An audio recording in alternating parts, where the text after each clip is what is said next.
Assalamualaikum warahmatullahi wabarakatuh. Perkenalkan kami dari kelompok 2 dengan anggota Najib, Iren, Calsa, Raka, Inaya, Vio, Panca, dan Angela. Dan saya MD Ramadan Dawan. Tujuan pembelajaran kali ini yaitu meneliti hubungan dinamis antara perusahaan multinasional dan negara bangsa dan mempertimbangkan basis budaya dan kelembagaan sistem nasional. Yang kedua, mempertimbangkan peran perusahaan multinasional (MNC) dalam proses globalisasi dan sebagai pusat analisis manajemen sumber daya manusia internasional atau IHRM. Yang ketiga, menentukan 4 tingkat analisis untuk memahami IHRM dan MNC, organisasi nasional, regional, dan global. Dan yang terakhir, memperkenalkan dan mengevaluasi secara kritis konsep globalisasi. Oke, selanjutnya ada ciri globalisasi kontemporer. Neoliberalisme, deregulasi sektor swasta, privatisasi sektor publik, pelemahan serikat pekerja, promosi perdagangan bebas global. Neoliberalisme adalah artinya pemerintah mengurangi atau menghilangkan aturan dan kontrol terhadap kegiatan ekonomi swasta. Tujuannya adalah untuk memberikan kebebasan lebih besar bagi perusahaan untuk beroperasi dan bersaing di pasar. Selanjutnya ada finansialisasi, dominasi sektor keuangan global, peningkatan spekulasi keuangan, lonjakan perdagangan mata uang global falas. Finansialisasi yaitu sektor keuangan atau perbankan, pasar modal, dan lain-lain menjadi semakin dominan dan berpengaruh dalam perekonomian global. Hal ini ditandai dengan peningkatan volume transaksi keuangan lintas batas negara dan munculnya lembaga-lembaga keuangan global yang kuat. Selanjutnya ada mobilitas tenaga kerja dan perubahan pasar kerja.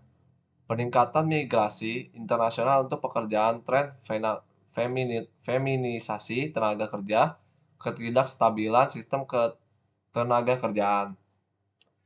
Ini merupakan semakin banyak orang yang berpindah dari satu negara ke negara lain untuk mencari pekerjaan yang lebih baik. Hal ini didorong oleh perbedaan upah, kesempatan kerja, dan kondisi ekonomi antar negaranya.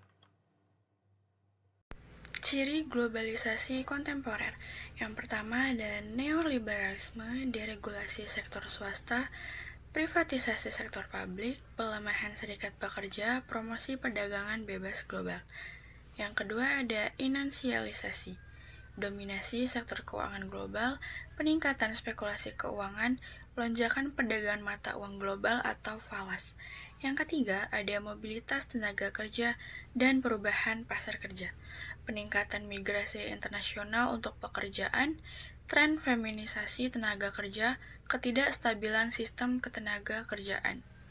Adapun dampak globalisasi pada ketenaga kerjaan yaitu peningkatan persaingan, outsourcing dan relokasi, dan pekerjaan yang tidak pasti.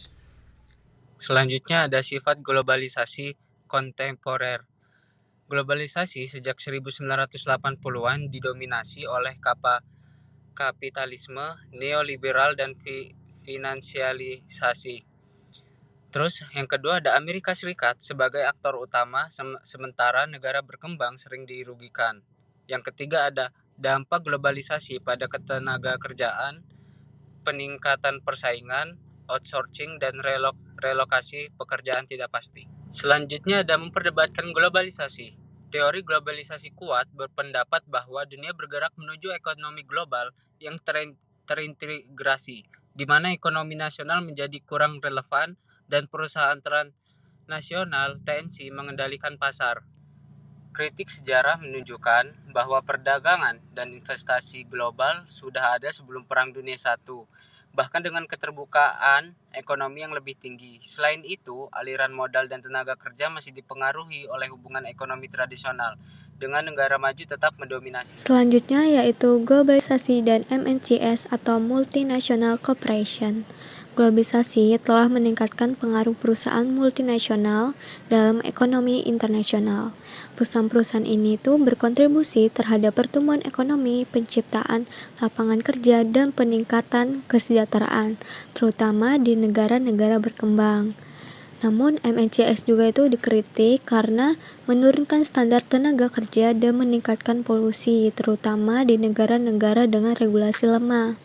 MNCs ini semakin besar secara geografis karena merger dan akuisisi lintas negara yang dimiliki implikasi terhadap manajemen sumber daya manusia.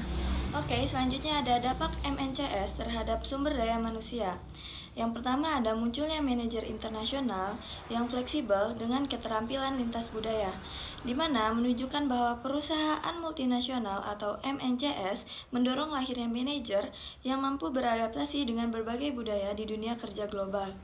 Yang kedua ada MNCs menyesuaikan diri dengan regulasi nasional tetapi juga mempengaruhi kebijakan lokal, di mana dia menggambarkan bagaimana perusahaan multinasional tetap mengikuti peraturan setempat, namun juga bisa memberi pengaruh terhadap kebijakan di negara tersebut.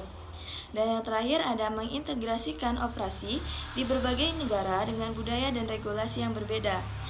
Ini menunjukkan bahwa MNCs harus mampu menyesuaikan operasional mereka dengan aturan dan kebiasaan yang berada di setiap negara.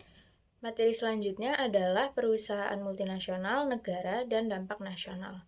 Jadi, setiap negara memiliki sistem kelembagaan dan kebijakan ekonomi yang mempengaruhi bagaimana perusahaan multinasional beroperasi. Lantas, bagaimana peran negara dalam regulasi ekonomi? Jadi, negara menyediakan infrastruktur fisik dan sosial termasuk regulasi hukum, pendidikan tenaga kerja, serta kebijakan ketenagakerjaan yang menentukan syarat dan aturan operasi bagi perusahaan multinasional atau MNC. Nah, ternyata perbedaan regulasi negara juga berdampak pada praktik internasional human resource management.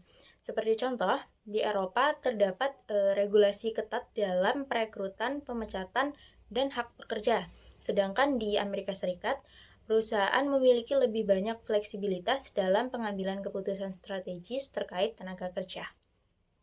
Terus, bagaimana hubungan perusahaan multinasional dengan negara? Jadi, meskipun MNC atau perusahaan multinasional ini adalah organisasi yang kuat, mereka tetap bergantung pada keuntungan lokasi dan dukungan dari pemerintah nasional. Negara-negara memainkan peran dalam menentukan akses ke pasar, aturan operasi, serta hubungan tenaga kerja. Selanjutnya nomor 4 yaitu dampak nasional dalam operasi MNC. Perusahaan multinasional tidak hanya dipengaruhi oleh lingkungan asalnya, tetapi juga oleh lingkungan negara tuan rumah tempat mereka beroperasi. Ini menciptakan kombinasi unik dari praktik bisnis yang disesuaikan dengan kondisi lokal. Lalu yang kelima, 2 pendekatan dalam memahami pengaruh nasional. Yang pertama ialah pendekatan budaya. Pendekatan budaya ialah menekankan bahwa perbedaan budaya nasional memengaruhi praktik bisnis dan manajemen SDM. Lalu yang kedua, pendekatan institusional. Pendekatan institusional ialah memfokuskan pada peran institusi seperti sistem hukum, keuangan, pendidikan, dan pasar tenaga kerja dalam membentuk kebijakan perusahaan. Manajemen sumber daya manusia internasional atau International Human Resource Management merupakan pengelolaan sumber daya manusia di perusahaan global yang disesuaikan dengan kondisi lokal.